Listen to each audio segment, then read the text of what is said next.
Good evening and welcome to episode 22 of the Jacksonian. As I have with me is the co-host of the Renegade Report and the creator of the Substack Renegade Report and the co-host of Florida State Football at the Voice College Football from Seminoles Live every Wednesday night, Georgiades, as we go over the latest involving Florida State football. We go over the snub. We go over as to whether Kirk Herbstreit has some kind of hatred in some way, shape, or form for Florida State. We go over as to whether this means they're going to the Big Ten. All kinds of stuff. We got ourselves a great show for you tonight. How you doing tonight, George? Doing good, man. How are you doing tonight, man? We sure appreciate you having me on. It's like you said, it's a fun time to talk football. You hate that it had to get the snub for it to get all this attention. You wish it was a playoff, but yeah, man, tons to talk about, and I appreciate you letting me join you, man. Oh, thank you for coming on, man. Like, tell the audience a little bit about yourself. Absolutely, man. You did knocked it out of the park with the introduction there. We got this whole thing started about a year ago. At renegadereport.substack.com. I've been a lifetime, diehard Florida State Seminole, but really dove in this thing, head first a year ago. I started writing for a little smaller outfit for a little while and realized I kind of just wanted to do my own thing. And we've been balls to the wall with it for the past year. The YouTube channel has been the real main focus here during the season. Like you mentioned, the voice of college football, Mark Rogers. I was able to do a post-game show for him for the whole season, so that was a ton of fun.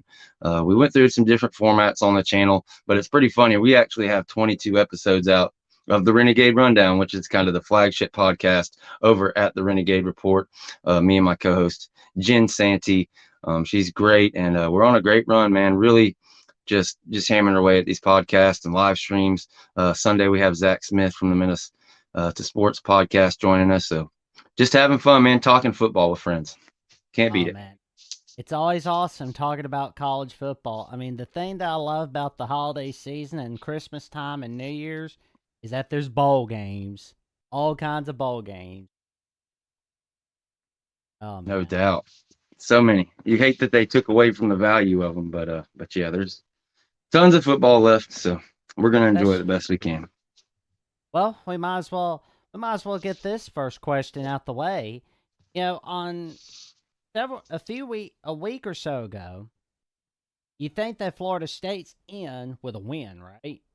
Unbeaten conference champion, even got a bigger win against LSU than the Alabama Crimson Tide. What was the reaction when you found out that day the Seminoles got left out? I wish I could say that it was pure shock and indignation, but you kind of felt it coming. And you hit it. You thought you win and you're in, and that's what you heard all year. Win and you're in. That's what you heard for decades. Win and you're in. Win and you're in. You're the first ever undefeated Power 5 champion to be left out. There's tons of conspiracy theories out there, all the different reasons that go in it. The college football playoff has their reasons. As far as the reaction and how you feel as a fan, you just feel for these players. As a podcaster, breaking it down and looking at it, there's just no real logical reason for them to leave us out.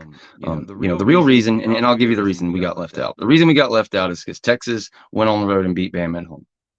So when Bama beats Georgia in the SEC championship game, they got to put Bama in, but they can't put Bama in without Texas. And so, that's what happened. But they won't come out and say that. They say all this stuff about the quarterback and the four best versus the first, the most deserving, et cetera, et cetera. But you mentioned it. Florida State had a bigger win over LSU than Bama. You go out and schedule the previous year's SEC West champion. You beat them last year. Everybody says, oh, it's the first year of a head coach. Da, da, da. This year, they're number 5 in the country. You go in, you stomp their butt. Okay, let me just throw this out there for you. Say LSU beat us. Right. What's their record right now? 10-2. Where would they be ranked in the country, you reckon? They might be 5th. So it's like, LSU ain't that good. But the only reason you're saying that is because we beat them. And it's like you said, we beat them worse than Bama. And they say, oh well, the quarterback injury, that's one of the things lined out. That's one of the things they're supposed to take into account. Well, that's fine, but that's just one of the things they're supposed to take into account. They're also supposed to take into account undefeated record, conference champions. Those things are technicalities that come when you're splitting hairs, which would be between Bama and Texas, splitting hairs, not an undisputed, undefeated, unconquered Florida State team. So that's that's the main gripe, and we can talk all about it. But yeah, the initial reaction was just you just feel cheated. You hate these kids didn't have a chance to go out there and compete. 13 teams couldn't beat them. So, like my buddy Chris Frazier at Georgiades always says, 13 couldn't beat us on the field. So they got 13 in the committee to beat us. And that's what happened. Yeah, I will say, like, what should have rang alarm bells in my head was Greg Sankey just lobbying on College Game Day, right? Hours before the SEC title game, and I'm sitting there thinking, wait a minute, wait a minute. Why are you lobbying hours before the SEC title game? Can't you wait till like the Scott Van Pelt show to do that? Can't you wait to go on like Bid Noon Kickoff or the CBS postgame show? Like, why not wait to lobby on those networks? But no, you gotta lobby on 10 a.m. on College Game Day and beg and get on your hands and knees. Agree. I mean, look, don't get me wrong. I'm a Bama fan and all, but I wouldn't be like leaving Florida State out. Because I'm not sitting there going, oh, well, I'm going to put my team in. I like it. I mean, that sounds like some 13-year-old me would do. Yeah. And here's the thing, and a lot of Florida State fans will say this, like, it's been turned into this Bama Florida State argument. But that never should have been the argument. I'm not upset at Alabama. Alabama did what they had to do. They went out there, they went 12-1, they got in, that's great. But the issue is you're comparing apples to oranges. So why is Michigan and Washington automatic ends? What did they do that was so special? Like, supposedly Florida State's offense and their quarterback is so bad. That's the reason why we can't go. But Michigan's quarterback, that's what he just does. Brock Glenn outplayed him, like had more yards. Like, so it's when you look at the offensive performance versus Iowa versus the defensive performance against Louisville, who's a top 20 offense in the country, we completely shut them down. So it's like Michigan was their win that much more impressive over Iowa? I don't think so. I think Louisville's a better football team. When you look at Washington, they were supposed to lose to Oregon.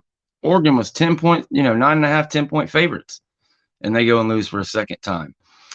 So that's my thing. The argument should have never been between Bama and Florida State. That argument was between Bama and Texas, and however you want to split it. But yeah, I'll throw this out there. What if Washington State or Oregon State would have won out of the Pac-12? You think they would have got in over Florida State? No, I don't think so. Because they're not going to the Big Ten next year. That's why. Yeah. Because, I mean, it's just like, and one of the other things was when hearing the whole thing of, well, we've had an SEC every year since the playoff was started. We haven't had an SEC team left out of the national title hunt since. It's like, I don't care what conference. That doesn't give you an automatic right. Absolutely. And at the same time, like, if you want to tell me SEC has been the best conference in the past 20 years, I'm not going to stand on the table and say the ACC has been the best. But here's the thing. They haven't been the fifth. We have 3 of the last 10 titles in the ACC. Florida State won it in 13. Clemson won it 2 times. Like, Clemson, like, I'm not trying to hate on you. Like, as I said, it's not Bama's fault, but Clemson showed they went and blew out Bama one year. They lost other years, but they went out and they, like, there's always blowouts in these games. So they used every excuse in the book. But at the end of the day, you got 2 SEC teams in, 1 current, 1 future, and you got 2 Big Ten teams, 1 current, 1 future. And guess who's sitting down to negotiate? And do all this college football playoff stuff? It's split down the middle between the SEC and the Big Ten. Fox and ESPN. That's who's going to be. So there's so many factors on the table. You just hate that Florida State wasn't already in the Big Ten or the SEC, but I know we'll get into that later. But the people that say, "Oh, it's a conspiracy theory," they wouldn't do that. They wouldn't do that. I mean, you're naive. It's not like I agree. There wasn't some crazy Watergate thing or some crazy, CIA counterintelligence operation. It's just it's obvious. Like, we work for Fox, we work for ESPN. We want, we got this big negotiation, how much money college football is going to be worth and what these TV contracts are going to be for the next such and such years. So we want our big matchups this year, and that's what it comes down to. They weren't going to leave those teams out, but to just revert back again, Michigan and Washington and Florida State should have been. You argue those three, and then you argue Alabama, Texas. But for some reason, Washington and Michigan, they're just automatic ends, and the only excuse they could come up with a quarterback, and it's just a sad excuse. And you have to see Jordan Travis tweeting out that he wishes he broke his leg earlier in That the year. was so sad. Like, I tweeted under that. I'm like, dude, it's not your fault. You didn't screw over Florida State. You didn't screw anybody out of a playoff bid. ESPN did that. Absolutely. There's no doubt about it. And you just hate that he'd ever even think that, I mean, like, if I could go back in time, I would tell 13-year-old me that it's not a good thing that ESPN has all the bowl games. Not a good thing. Because of stuff like this. Yeah, you just hate it. And it's the righteous indignation of the guys, too. That it's just like, we can't believe y'all are mad at me. There's no bias here. We don't, and Kurt, ran on this narrative that it was about the quarterback, but there's 2 or 3 clips of him before Jordan Travis ever went down saying that Bama and Texas should both be in over Florida State. So it's like they started the narrative, and they set it up. And to your point about Greg Sankey being on College Football Live or College Game Day Live out here, campaigning for the SEC, promoting for the SEC, you don't get that out of the ACC. You don't get that out of Jen Phillips, and it's never been that way. They signed this lame duck contract 15 years ago, whenever it was. So, and the previous commissioner kills the conference with that contract in 2012, 2013, and then they hired Jim Phillips to come in here, and it's basically a lame duck. There's nothing he's like putting Band-Aids on stuff. It's like he knows this thing's going downhill. He's the one that they're paying to ride it to the ground, it seems like. Whether they want to be a Group of 5 conference or just completely dissolve, I don't know, but Florida State, it's a tenuous situation. We can't ever have a situation like this again. ESPN screwed us, but also, like you said, ACC should have been out there, hyping for their team. The whole ACC championship was a SEC commercial. You've got rivalry weekend. You got Herb Street calling your game, and he's, jumping up and down, he's acting like a fangirl. Alabama, Auburn. Like, I didn't think anything about it at the time, but now that I'm thinking about it, it's like, what if that was FSU versus Auburn? How would he react to that? Oh, wow. Well, they have no reason being, you can't put them in. It's like, that's the reaction to Bama. And to say there's not bias there, I mean, it's insane. Like, it's Auburn. They lost to El Paso. They got blown out by El Paso. Like, is Auburn that much better than Florida? What am I missing here? Exactly. I mean, it's like, I didn't even think anything about Kirk Herbstreit cheering over the Isaiah Bond game-winning touchdown, and just like, how did that not ring alarm bells on me? I mean, that should have told me right then and there. Somebody's getting screwed out of a playoff bid. Well, you don't want to think like that. You know what I mean? But it is what it is. As a Florida State fan, though, it was just right there in your face. And it's a normal thing. Every time you're watching an FSU game, it's like they pick one thing to concentrate on, and it's anything but what FSU is doing good. There's so many games you can go back through history where it's like Florida State touchdown. LSU Florida State field goal. Come on, man. Pretend like you don't hate us, but no, it's there's a lot of Florida State lovers. But no, it's there's a lot of Florida State lovers out there, and I love the outcry and support, all the different people that have came out and supported others. One particular situation we'll talk about later with somebody today that came out, or maybe yesterday it was, came out and doing some special things with the state, and possibly getting some discovery there on the college football playoff and this decision that got made. That is for sure. Oh, and we got a comment from Jen Sainty Knoll. And she says, "Go Noles." That's right. I love the tomahawk chop sound. That's the Braves and Florida State sound. Oh, absolutely. Dion brought that one to Atlanta with him. But yeah, it's pretty cool. The Chiefs don't do that good of a job with it. They need help. They need to hire somebody from Florida State to get their war chant in gear because that thing's tough. But yeah, the Braves and the Seminoles do a pretty damn good job of it for sure. But yeah, Jen's the best. She is absolutely the best co-host on the planet. So thanks for watching and supporting Jen. Welcome. It's an honor watching the Renegade Report. And I will say though, I was thinking about some of these teams that got screwed over in past years. 2004 Auburn. May not like hearing this next one. 2000 Miami. Had to bring that up. No, we can have that conversation. And Kurt brought that up in his unhinged tweet today. But it's like that's a different conversation. The Florida State Miami conversation is the Texas Alabama conversation. You see what I'm saying? The undefeated team was in there. So, and Auburn, that was a different deal. They were like on, restriction, I think. Wasn't there some kind of restriction? And weren't the other two teams undefeated? I'm not sure. But yeah, Auburn has a good case. Not in 2004, though. But okay, yeah. I'm not quite sure, but I know Auburn. They're the closest ones, to Florida State. What happened?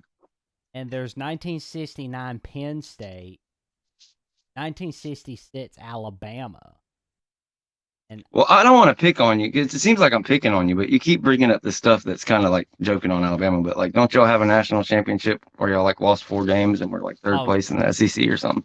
Yeah. There was that 40. It was weird. Yeah, that 1941 year where we lost like 2 games. I've never understood how we call it. It was different in those days. It was like almost like wrestling to a certain point when it came to the polls and stuff. You know what I mean? It was like Bear Bryant was just such a huge figure that it's like almost what we got with Georgia and Alabama today, which is crazy. You think in this day and age, but it was the same thing back. It's they lost 2 games, but True. They're the Crimson Tide, America's team at that time.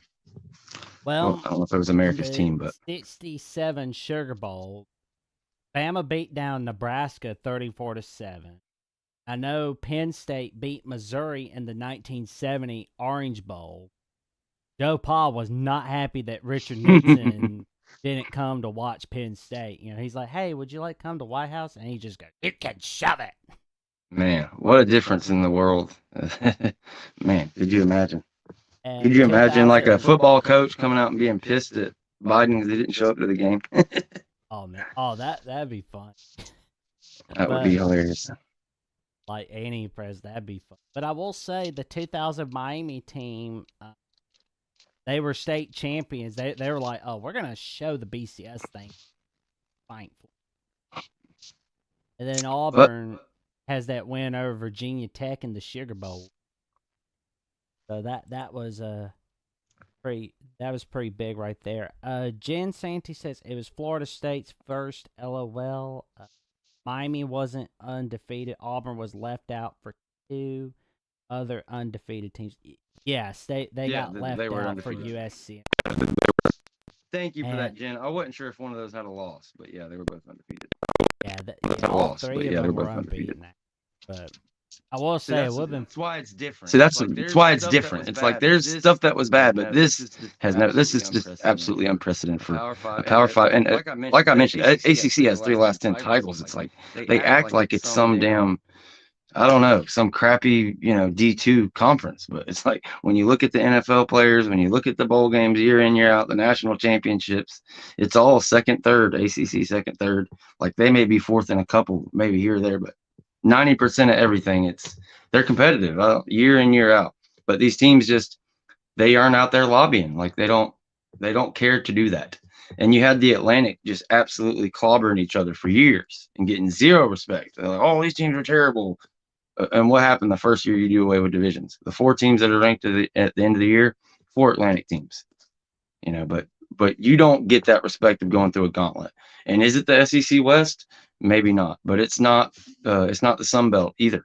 It's like, and you see these interconference games every year, and it's competitive. I'm not going to get out here. I'm not an ACC. Like I hate the ACC. I want to get the hell out of here. So it's not that. It's just the fact that it's just not fair, Jackson. It's just not fair, man. Well, I will say, like, I got a feeling you guys are going to be leaving I don't know when that'll be. It's not a matter of if, but when. But I like got a the pretty big, good idea. like on the one hand, I like the idea of you guys going to the SEC with Miami, but on the other hand, I'm like, the Big Ten's best for you guys. Because I mean, it's like I know Florida's gonna stay because of like state law. Right. But what happens to the future of Florida State? Yeah, that's a good question. So as of right now, the latest, kind of news from the Big Ten side is that it's just Florida State. There's nobody else they're particularly after, set on packaging them with. We talked about Miami as a possible school, Clemson, Virginia, and UNC due to kind of where they are. But right now, it's FSU. We're the belle of the ball for the Fox and the Big Ten. We're the one team you want to get over there. And I agree that it's just kind of a better situation going, there. Because you could go to the SEC and that'd be great, but you'd be another team in the Southeast. You'd be part of that giant footprint. That would be great. Or you can go over to Fox and be the Southeastern team on Fox and have these giant matchups against USC and Michigan and even a Oregon and a Washington now on the West Coast and still play two SEC teams a year, or at least one. You're always going to play Florida every year. Miami game, my take on this, what I've said I hope they would do is just go ahead and lock in two. You might as well bookend it. Open the year with Miami and end it with Florida has been kind of my opinion on it. And that's easy to say right now. How would I feel about that if both the teams were top 10 in the nation and you got two top 10 out of conference games? That'd be pretty tough. But yeah, you'd hate to see a situation like you have with like the Red River rivalry and some of these other games where they've not played for a while, or what is it, Texas A&M in Texas. Now they're going to get their rivalry back, which is great. But I yeah, played you'd hate to see Peanuts that go music away. when I heard that. Like when I heard Texas Oklahoma joining the SEC, I was like, "Oh, Peanuts music! Texas A&M's Texas coming back." That cult over there, anyways. That's a weird school, man. Oh man, A&M, they're just overrated. I feel like they just held on to stuff. Like I think they just have traditions from like whatever, like way back in the early 1900s, and they kept them the same. Maybe that's what it is. Maybe that's why it just looks so weird. But yeah, I don't get it. I don't get what they're doing over there with all that midnight yell and the different stuff they have. But they have fun. There's one thing about it, you can say it. They have fun over there for sure. Oh yeah, the Southeastern team, Fox, CBS. That's pretty cool actually, because I mean, while Fox is airing, say, Michigan, Ohio State, and then like CBS, they obviously don't want to air Wisconsin, Minnesota, so they could air Right. Florida State, Florida, just to give the SEC a glimpse of what they're missing out on. Poor CBS, man. I was surprised they let that thing go. I thought, as long as we've been alive, right? It's been SEC on CBS. It's going to be weird watching SEC on ESPN. They've got to pull some of that talent from CBS, I reckon. What do you think? You think some guys, kind of jump ship and drag up from over there and go to ESPN, or what? It's going to be weird. Gary Danielson and all those guys not calling SEC games anymore. People are going to be lost, at least for a month, and I guess everybody just gets used to it. Oh yeah, I think everything will work itself out. I think we're going to see some great.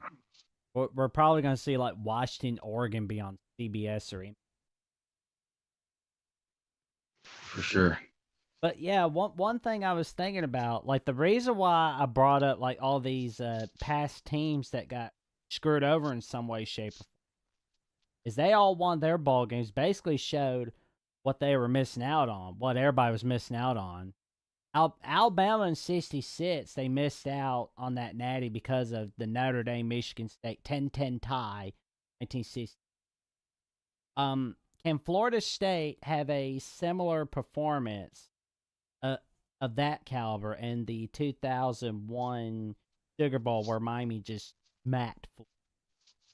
Yeah, so here's the thing. Florida State has the character. They are the team to do that. Okay, they have the coach to do that. Mike Norvell gets the best out of these guys. When they go to work, they go to work. But here's the problem. It's 2023. It's about to be 2024. The transfer portal opens December 4th, and it goes for 30 days. So these guys have till the first week of January, the first half of the week of January, to decide where they're going to be, where they're going to spend the rest. If they could be a true freshman, so it could be where they're going to spend the next 3-4 years of their life, or it could be their final 5th, 6th senior season year, whatever the case may be. But with the transfer portal, with the college football playoff, with the 4-team playoff, it's just created such a gulf there that outside of the playoff, you're just not going to be able to keep these teams together because guys have to get in the portal, and they got it. You see it happens quick. These portal recruitments aren't where the guy with last visit. It's good. You got to have the first. You want to be that guy that gets them on campus and gets it done quick. So when you're Florida State and you've guys like DJ Lundy just announced his intentions to enter the portal. You've lost a couple offensive linemen, Bless Harris. So you just there's no way that you will ever get to see that ACC championship FSU team again. Now, do I think they can still pull it off and win against Georgia? Absolutely, it's possible.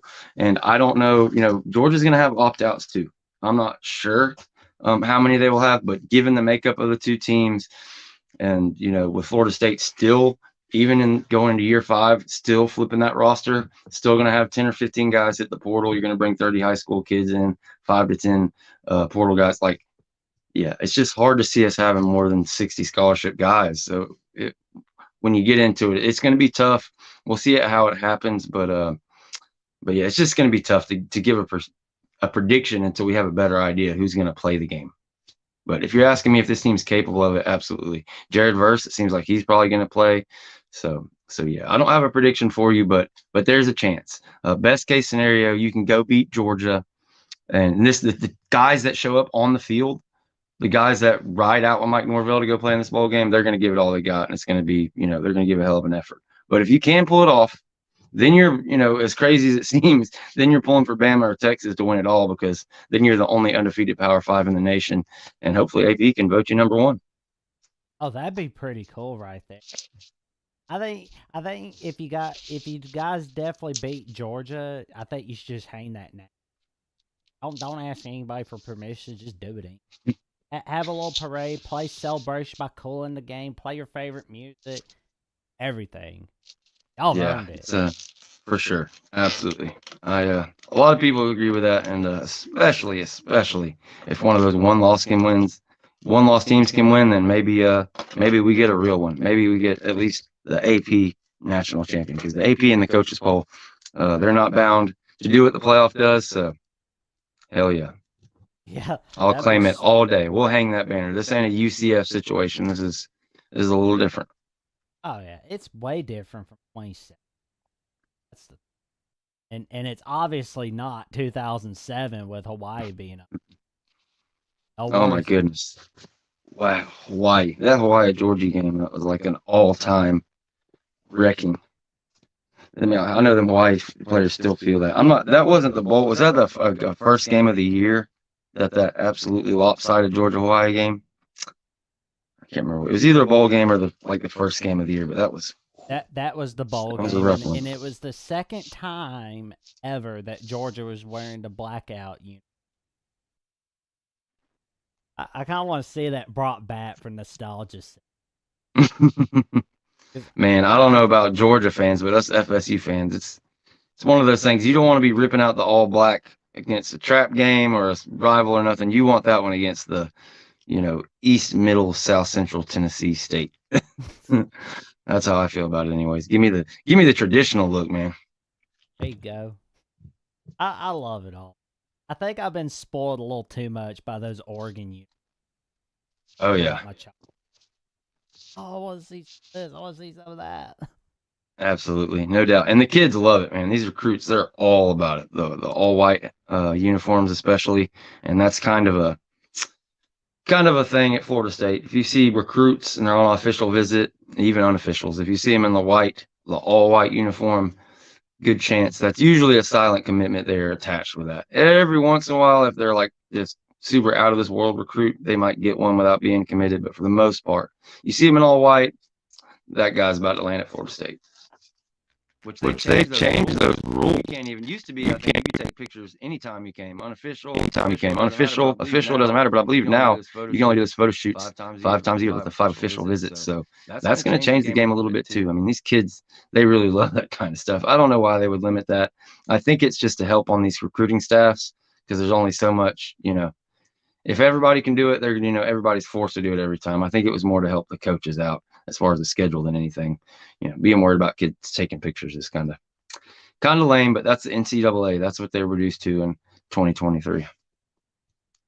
Well, I read something yesterday and today about the Florida Attorney General. The Attorney General's investigating as to whether y'all got screwed over big time. What was your take when you heard about that? No, I loved it. Her name is Miss Moody. She is the Attorney General for Florida State, Attorneys General for Florida, the state of Florida, and she's actually a Gator graduate. So people are screaming Homer this. No, she's a UF person. It's just like you said, it was a big time screw job. And look, is she going to be able to get this thing and win a case against ESPN, College Football Playoff, et cetera? Probably not. But here's the thing: all she has to do is get it to court. Once discovery happens, that's what ESPN, that's what nobody wants to happen. What I think my greatest hope for this would be that she gets that discovery, or gets the guys to the table, whoever that would come to the table to negotiate in the situation, get us out of that grant of rights. Just get me to the Big Ten, whatever, and we'll call it a wash for the playoff snub. So that's kind of where I'm at on that. But we can read it for the people. It was really awesome. Worded tweet by her, if I can find it, if I can pull it up. But yeah, that is pretty cool, that a Florida graduate is investigating, because it's like, that tells you right there she's not biased towards Florida State. She's like, hey, Yeah. Even though I'm not too crazy about Florida State or Georgia, I want some fairness. And for the people, in respect for the Attorney General Ashley Moody, I'm a lifelong Gator, but I'm also the Florida Attorney General, and I know injustice when I see it. That is why we are fighting for the unconquered FSU football team and demanding answers from the College Football Playoff Selection Committee. In Florida, merit matters. If it's attention they were looking for, the College Football Committee certainly has ours now. So yeah, absolutely. She earned a follow for me, and for a Gator, to come out here, and do what's right. It just goes to show. You're talking about an SEC person. You're talking about the hated rival of Florida State. So they're doing the right thing. When Jaden Daniels comes out and says we got screwed, when Eli Drinkowitz comes out and says he got screwed, Booger McFarland, it's like Gus Malzahn. The list goes on. If you're not employed currently by ESPN, pretty much.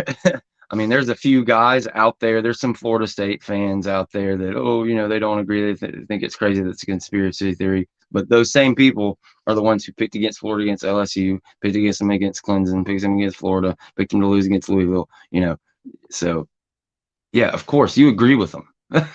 So that's why. But outside of that, no, 90% of people that aren't, whatever, SEC or ESPN groupies totally agree that it was just unprecedented screw job. And to do it 1 year before the 12-team playoff is the real kick in the nuts, because, I mean, they could have just did the right thing. They could have, like, the whole point of the 12-team playoff was when you have a 1 or 2 loss team who's obviously one of the best 4 teams in the country, you can still get them in. They still have a chance to win.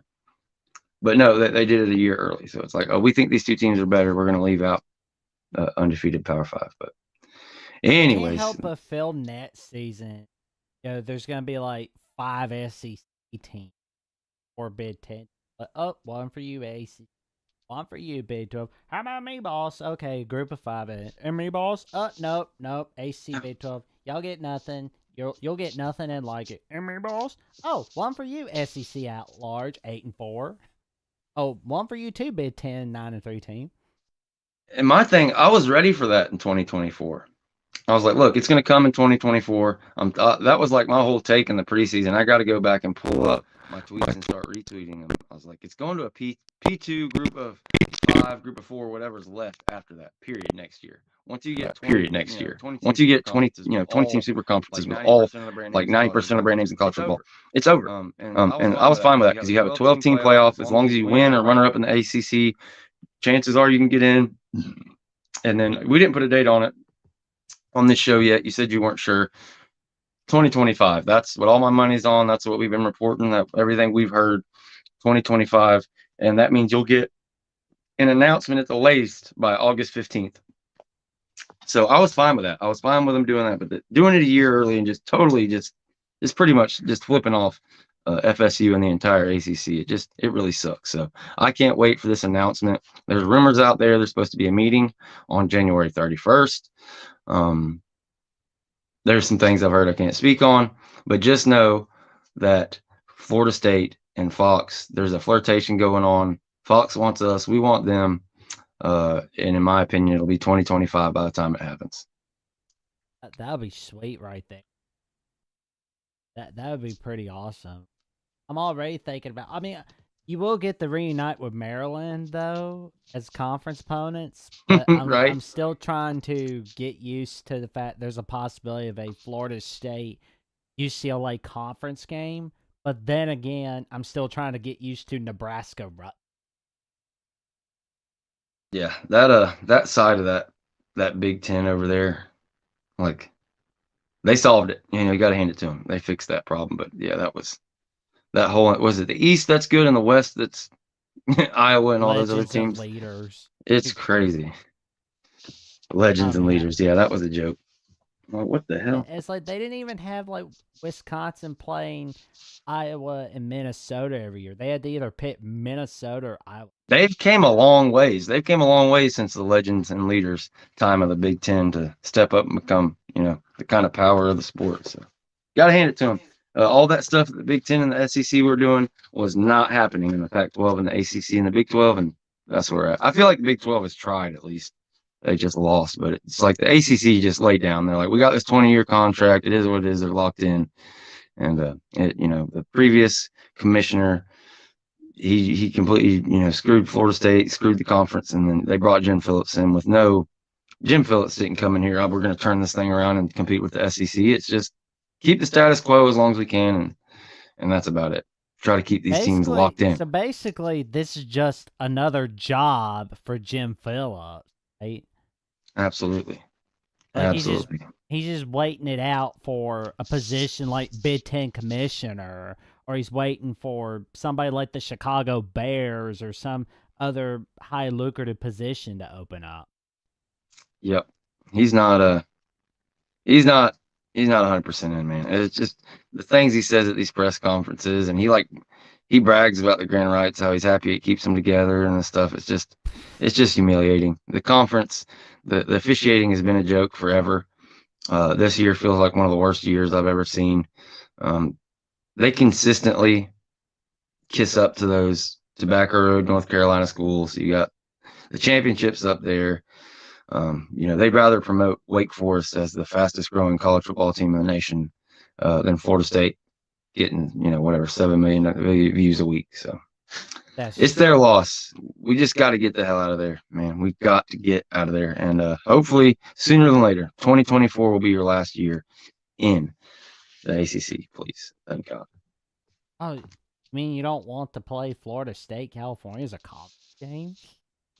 SMU would have been pretty cool, but yeah, Cal and Stanford, it doesn't make any sense. And people want to bring up travel when it comes to the Big Ten. It's like, do you not know, like, Cal, Stanford, you're talking about SMU in Texas, Boston, Syracuse, like, you're already talking about Pitt. That's a Big Ten team. Like, the travel is not going to be any significant way easier or worse. Like, geography was thrown out the window a decade ago.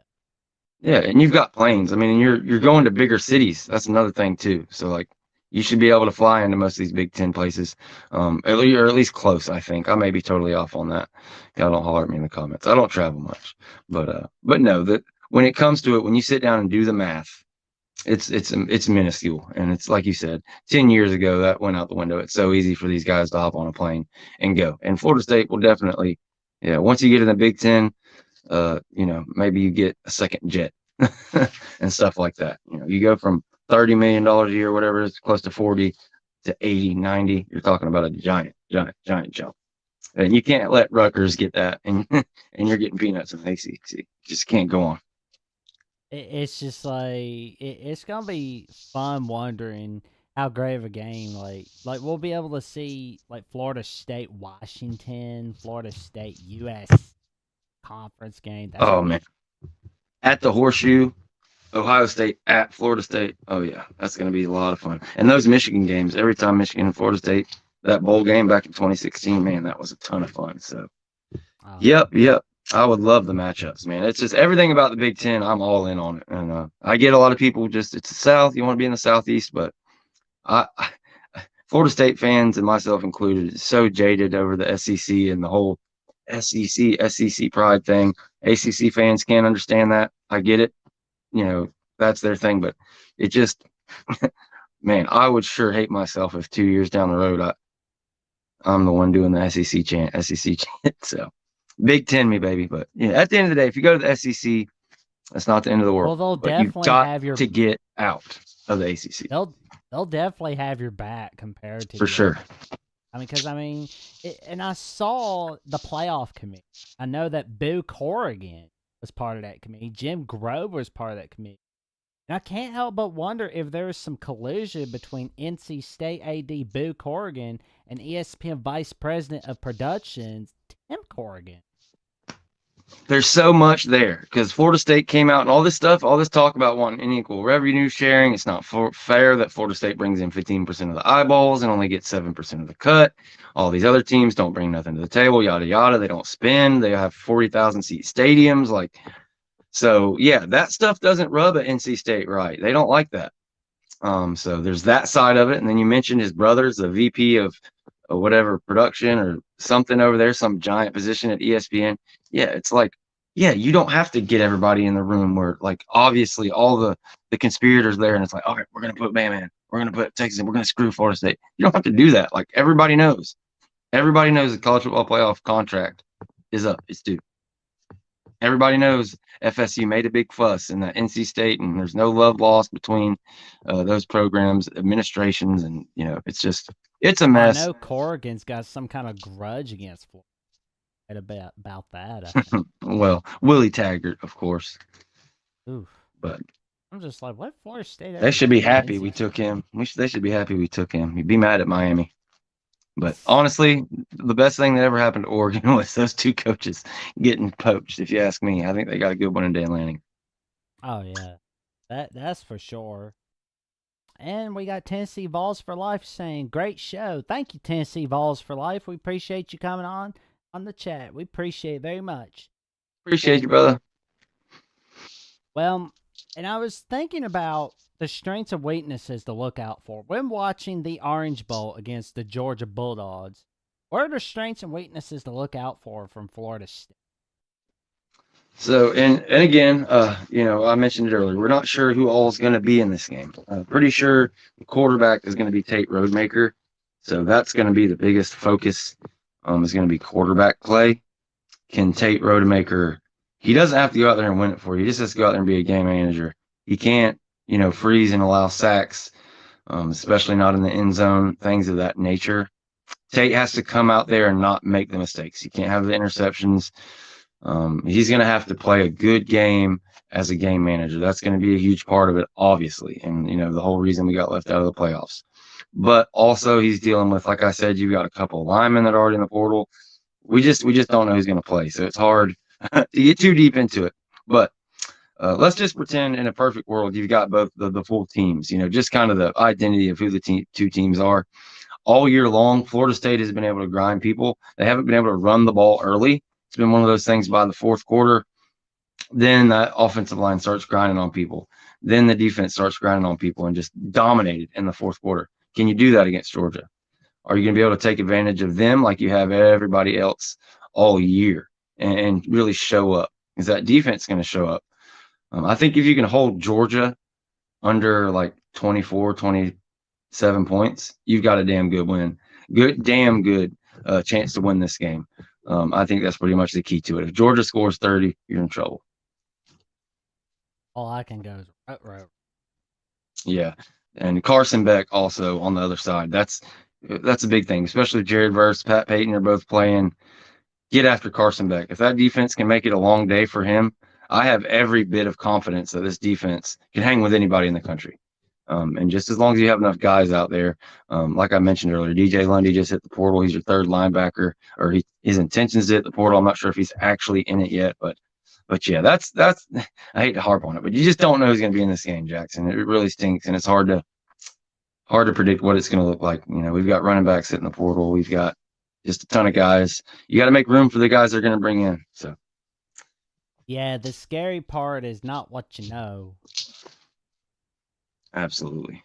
That's always one. But it's just such a shame. But I will tell you though, I don't know who I'm picking in this game in the Orange Bowl till like or Friday, but I'm gonna be pulling for Florida State for sure. Well, we sure appreciate it, man. That's refreshing. You as a Bama fan. One of the craziest things to me is I live in Florida, so I got Florida fans. I got Florida Gator fans that are friends of mine, and it's like the coattail riding of like cheering for your biggest rival in Georgia against Florida State, so you can talk crap to a Florida State person. It's like, how? Like, I will never root for Miami so that I can like like if they beat an SEC team like they did with Texas A&M, I will throw that fact out there. But you better believe I was hoping Texas A&M beat Miami by 60 points when they played. Yeah. Make no mistake about it. So that's Let's refreshing. say Florida State beats Miami, and Miami winds up going 11-1. That definitely helps you guys out for sure. But Oh yeah. but I know that I always find it so weird, and I don't because that Kentucky and Vanderbilt, they're like, oh, Alabama wins a win for us, Georgia wins a win for us. I'm thinking, dude, you're riding the coattail. When's the last time you've heard of Wake Forest sitting there going, oh, Clemson wins a win for us. Oh, Miami, Florida State wins. I've never heard a Wake Forest person or a Syracuse person do it. No, not at all. It doesn't exist in the ACC, and it's a problem. I mean, that's part of why the SEC is what it is. They came out with after Auburn happened, they came out and they said never again, and they went on a full attack with the press. And look, never again. They built a monster down there, and they've got the talent to back it up as well. So they've got the titles. So good for them. I'm glad they're great, but they're not the only ones playing football. That's the thing, and especially with this transfer portal, it's really leveled things off. I mean, there's been some separation, but that top 15, it's like the top 15. It seems like it's separated from the pack. But man, there was like no real upsets this year. Those top 15 teams, I mean, they're just all tough teams, and they pretty much after about halfway through the year, you got pretty much what it was. People thought Oregon was going to beat Washington, so that's technically an upset. But we saw them beat them on the field. And it just, and the college football monopoly, I feel is worse over there. It's going to get worse, but hopefully it gets better. Screw it. If it's going to be two power conferences, as long as I'm in it, I'm fine with it. I know that's screwed up when you're looking at smaller teams, but what I'm getting at is if you can have 50 teams, 60 teams that are in lockstep, and this is our league, and we're going to run it all the same way. And we were talking about this on Voice of College Football. The SEC plays 9 games. The Big Ten plays 9 games. You play whatever, a team or two out of each conference in interconference play each year, and then you have your 12-team playoff at the end of it. Like, at least everything will be equal, and we don't have to hear this shit about, oh, well, you're a Big Ten team. You're no good. No. If you're in the Big Ten, it's the AFC. If you're in the SEC, it's the NFC. You can argue AFC, NFC year in, year out, but those teams, those are competitive teams. Apologize. Oh, that's okay. It's like, is that like the bedtime ringtone? That's wrong. I think you got a podcast at 7:30, alarm clock. Oh man, 1 o'clock and all is well. That's right. Turn out the lights. The party is over. But I think we got a couple more questions left. Oh man, that's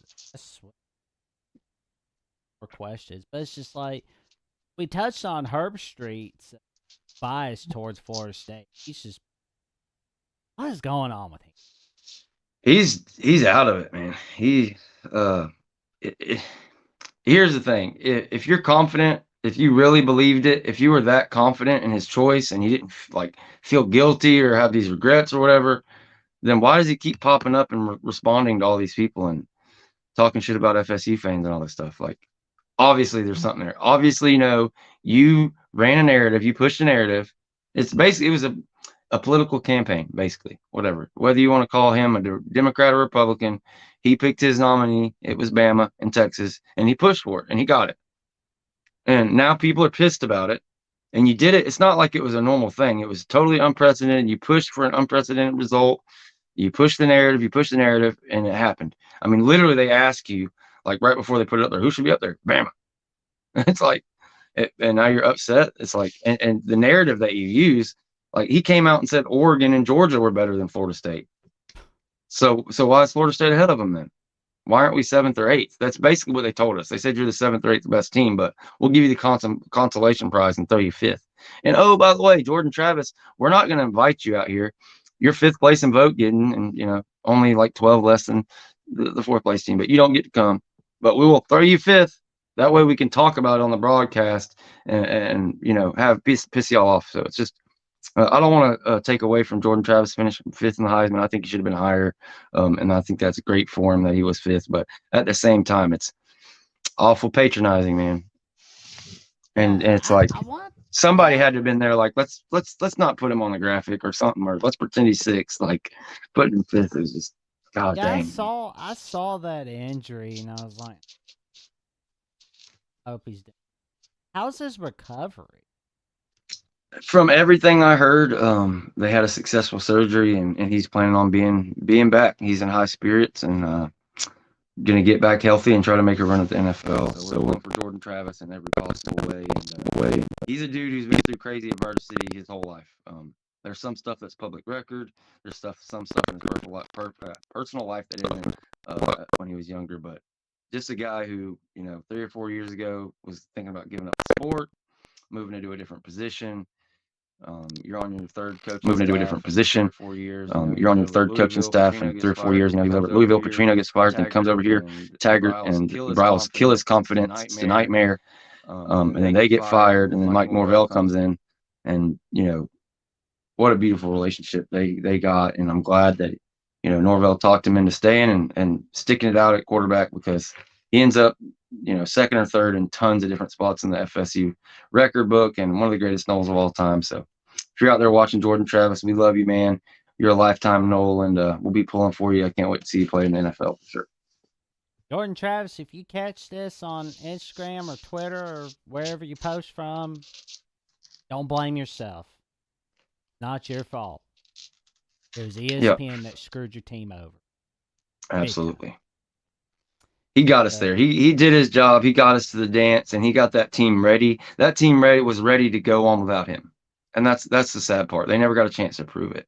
And that performance against Louisville that just got completely doo-dooed on was one of the all-time great defensive performances, period. I mean, you can go back to, back in the day, 6 points.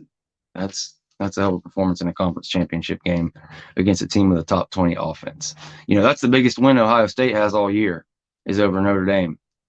I know you got the transitive property, but Louisville schooled them. It's like how they get talked about, how they talk about, it's like, whatever. We could talk about this. I could talk about that all night. But man, that's just like, kind of it. Talking heads, moving the needle. Like, I remember that transitive property argument. I was like, what is that exactly? Oh, we got transitive property. And it's like, it wasn't like all of Ohio State. It was just some of the Ohio State. It was like, oh, well, we got to transitive property. It's like, dude, you got lucky against Notre Dame because they forgot to put out 11 points. Yeah, that's the thing. Look, cognitive dissonance and Homer, shit, that's real. That happens. There's Florida State fans out there that just, woe is me. Everybody's out to get us. But, like, that's the thing. This is not that. This is pure gaslighting. And that's why I'm so happy to see the people around the country step up that hate, like, Gators and Hurricanes and people that have no claim to Florida State, can't stand Florida State, coming out and doing the right thing. And so kudos to all the people out there speaking up on behalf of Florida State and talking crap to Herb Street, and keep him riled up, man. Keep him emotionally tweeting sending out all those typos and just making harebrained arguments and contradicting himself every other day. Let him keep doing it. I love it. Keep the pressure on him, Noel Nation. Kirk, if you're watching this episode, I welcome you to come on the show and let me know what you really think. Come on in, Kirk Herbstreit. Be real, man. You ain't got a front, man. Just tell the truth. Just be honest. Don't bullshit us. Don't say it's because of an injury. I won't bite. No worries. I'm not gonna bite. I don't look. Do I look vicious? No, man. No, man. You're a good guy. You look like you look like the dude that mama can trust. You're that guy, man. We appreciate you. You're a super nice guy. I appreciate you bringing me on. You're always looking out for us, retweeting our stuff, always retweeting the Voice of College Football stuff. So I sure appreciate it, man. Appreciate you having me on. Well, thank you for coming on. And I will be honest with you. I did make an off-season. This was in the preseason. I thought you guys were going to disappoint in the preseason, go 8-4, where I was like, oh, you're going to get beat by LSU, Clemson. You're going to get beat by Pittsburgh because that's where ranked teams go to die. Florida, I thought, would beat y'all to clinch bowl eligibility. And the reason why I had you guys going 8-4 was because it was like y'all didn't have a single win against a ranked team in 2022. Y'all beat two teams with. Well, that goes right back. That goes right back to the SEC bullshit and the ACC narrative, because the 5 best teams in the ACC were all in our division, and we played them all 5 weeks in a row after coming off a game against LSU. So it's like, yeah, LSU SEC champ, but you say you didn't beat a ranked team. Yeah, so I don't. The whole they're not ranked when you play them, or what it's like. So we don't get credit this year. We don't get credit for beating number 5. But last year, we don't get credit for beating a ranked team because they weren't ranked when we play them, and they ended up top 10. So, yeah, lose me with that, but LSU it's the facts. You stated facts, so it's just as a Florida State fan, it's like, ugh. Yeah, the LSU win impressed me, no doubt. But like Louisville had like the mediocre coach, and Syracuse, they forget how to play football. Yeah. Like that was what. Like, we just didn't have the depth. We didn't have the depth last year. That was the difference this year, and I get it. If you're not following Florida State like crazy like we were, you didn't know. Like, it was a real hard one. It could have went either way. We all hedged on it. Me and my group, we were all bought in on Norvell. But yeah, absolutely fair. It was anywhere from 8 to 12 wins this year. That was it. The floor was 8, and the ceiling was 13-0. And you just hate you hit the ceiling and bounced off of it and came right back down to the ground. True. Well, when I'm right about something, I let people know it. When I'm wrong, I let people know it. What I have to do, especially this business. Absolutely. Because gotta own it, man. If I want people to trust some of my predictions, I gotta go, hey, I was right. And hey, I was wrong on that. Yeah, I had Coy Parrish. I thought we were going to end up getting him. I predicted Kai Bates, Coy Parrish, and Jeremiah Smith. Kai Bates committed like the next day. Coy Parrish, it looks like he's going to end up being Ohio State. But I still think Jeremiah Smith ends up in Garnet and Gold. So hopefully we can go 2 for 3 on those most recent predictions. So, getting some right and getting some wrong, but we're going to get more of them right. That's right. That's for sure. And as we wrap this show up, and for those who would like to look at or watch or read about the Renegade Report, where can they? So, and you had all the stuff up there on the screen for me. I really appreciate it. The website, if you're into articles and want to get the audio-only episodes, that's renegadereport.substack.com. The YouTube channel is at The Renegade Report. Super easy. We have shows Tuesdays, Fridays, and Sundays. That's our normal schedule.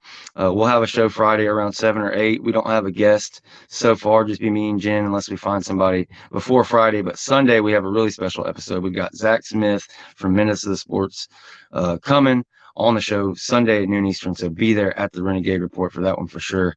And yeah, man. Also, Voice of College Football on Wednesdays, the live stream. You can catch us there. And we'll probably do a post-game show for the bowl. I haven't talked to Mark about that, but yeah, man, check us out at the Renegade Report, and we'll let y'all know everything that's going on. You can also check out Georgiades on Instagram and check out the co-host Jen Santee on Twitter and Instagram as they give out their latest on Florida State football takes. Let me Absolutely. And Jen Santee, sorry to cut you off. Jen Santee on X is at Jen Santee 1890. You got to go follow her. She does a lot of awesome stuff. Obviously, posts all her podcasts and stuff, but she does other shows. She went on the Roll Up recently. She went on Spear Addicts. She does these awesome cut ups of these clips from these other shows talking about Florida State and different stories. So yeah, definitely go give Jen a follow because she's an amazing co-host and really appreciate what she's done for the channel. And as we wrap this show up, if you want to watch more shows of the Jacksonian, you can check it out on the Jacksonian playlist where I have like all of my episodes on there. And you can like, comment, subscribe to at Jackson Johnson 979 on YouTube. Give me a follow on Twitter and Instagram and Threads where I just kind of run my mouth about what's going on in college football, NFL, and the pop culture world. And I also give some of my latest updates on what we here at the channel are doing as of late and what the next episodes of the Jacksonian be. And until next time, this is Jackson Johnson wishing everybody a Merry Christmas, Happy New Year. I'll see y'all later. Stay safe, stay warm. It's cold out. Go Knowles, baby. Thanks for having me on, bro.